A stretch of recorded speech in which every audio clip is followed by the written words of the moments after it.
SP के बयान पर सियासी सामाजिक बहस तेज, गौकसी के आरोपियों पर सख्त कार्रवाई की चेतावनी।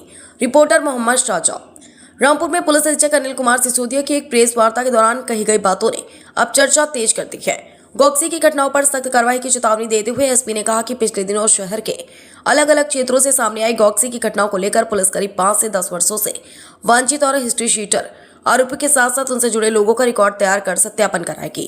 एसपी के मुताबिक डीजीपी द्वारा लॉन्च किए गए ऐप पर पहले से दर्ज जानकारी को अपडेट करते हुए सक्रिय गौकसी आरोपियों और आपराधिक रिकॉर्ड रखने वालों के खिलाफ कड़ी कार्रवाई की जाएगी। इसी दौरान सहारनपुर के देवबंद स्थित दारुल उलूम का जिक्र करते हुए एसपी ने धार्मिक आस्था से जुड़े तर्क पेश किए और गौकसी करने वालों को लेकर बेहद आपत्तिजनक और कठोर शब्दों का इस्तेमाल किया। उनके बयान का एक हिस्सा अब बहस का विषय बन गया है, क्योंकि उन्होंने कहा कि ऐसा करने वाला या तो मुसलमान नहीं है या फिर उनके शब्दों में हरामी है और ऐसे लोगों का इलाज करना मुझे आता है। एसपी ने गौकसी को लेकर पुलिस की शक्ति का संदेश देते हुए कहा कि शांति व्यवस्था भंग करने की कोशिश करने वालों के खिलाफ कार्रवाई की जाएगी।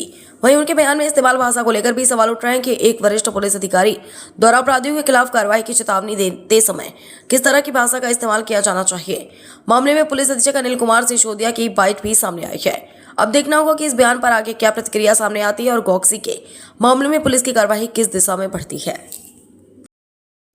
जी सर, थाना अजीब नगर पुलिस द्वारा मुठभेड़ की गई है, क्या है पूरा मामला? ये विगत दिनों आपने देखा होगा कि थाना श्वार में, थानागंज में इस पवित्र श्रावण माह में भी कुछ लोगों द्वारा गोकसी की घटना कारित की गई, जबकि जो मैंने अभी इतने 15 दिन में अनुभव किया है कि जनपद रामपुर के मूल लोग बहुत ही शांतिप्रिय और अमन पसंद लोग हैं, लेकिन कुछ लोग इस शांति में अपना खलल डालना चाहते हैं।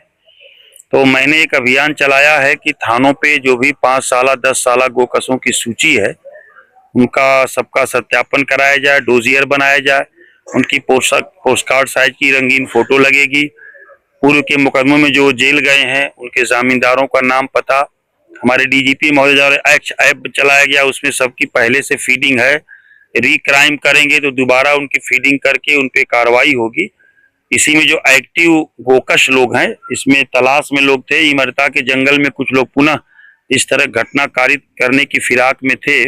उसमें शहादत नाम के आदमी को पुलिस मुठभेड़ में गोली लगी है, हमारी रिक्रूट आरक्षी को चोट आई है। तो ये अभियान चल रहा और ये अभियान निरंतर चलता रहेगा।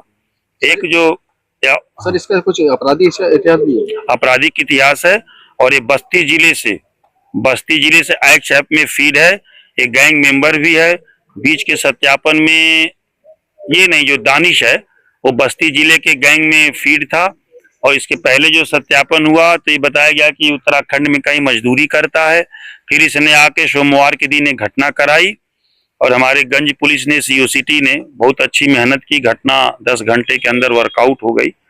और एक आश्चर्य की बात यह है कि मैं सहारनपुर में बहुत नौकरी किया, वहाँ जो आपका दारुल उलूम है देवबंद, जो कि एक बहुत शीर्ष संस्था है मुस्लिम लोगों के लिए, वहाँ से कई बार फतवे जारी हुए वहाँ के मौलवी लोगों द्वारा, उच्च स्तर के जो वहाँ के शिक्षक वगैरह हैं, कि इस्लाम के अनुसार कोई भी ऐसा पशु जिसको काटने से किसी अन्य धार्मिक व्यक्ति की धार्मिक भावनाओं को ठेस पहुँचती है, उसका मांस खाना ये हराम है।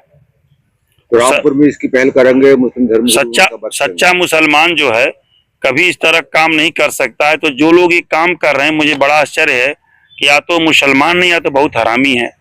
फिर हरामियों का इलाज करना ही मेरा काम है। और मैं यहाँ के भी सभी जो मौजिज लोग हैं, मुतवल्ली लोग हैं, मौलवी लोग हैं, उनसे एक बार गोष्ठी करके उनसे भी अपील कराऊंगा कि इस तरह का कृत्य लोग न करने पाए। सर कुछ लोग इसमें और फरार भी हैं? बहुत लोग फरार हैं। अब बहुत लोगों को मैं ढूंढ रहा हूँ जो 5 साल से इस अपराध में लिप्त थे, वो कहीं भी होंगे, उनको ला करके उनका पूरा तस्दीक करना, उनका डोजियर बनाना हमारी जनपद रामपुर पुलिस लगातार करती रहेगी। तो उनकी कुंडली खंगाली जाएगी क्या? ऐसे बताया ना, दानिश जो है वो गैंग मेंबर है, गैंगस्टर बना हुआ था। फिर इनकी जो अपराध से अर्जित संपत्ति है उस पर कार्रवाई करूंगा। 14 एक गैंगस्टर में उसकी कुर्की की जब्तीकरण की कार्रवाई होगी। अक्सर सर देखा जाता है सोशल मीडिया पर ऐसे वीडियो वायरल होते हैं, उनके खिलाफ कुछ करिए। देखिए, आपके सोशल मीडिया पर जो फेक न्यूज फैला के ये अमन पसंद जनता को कुछ गुमराह करना चाहते हैं, 2 मुकदमे अभी लिखे गए, आपने देखा होगा। और इस तरह अगर कोई सही तथ्य मिलेगा तो जो विधिक कार्रवाई कानून सम्मत है वो करके उनको कार्रवाई की जाएगी।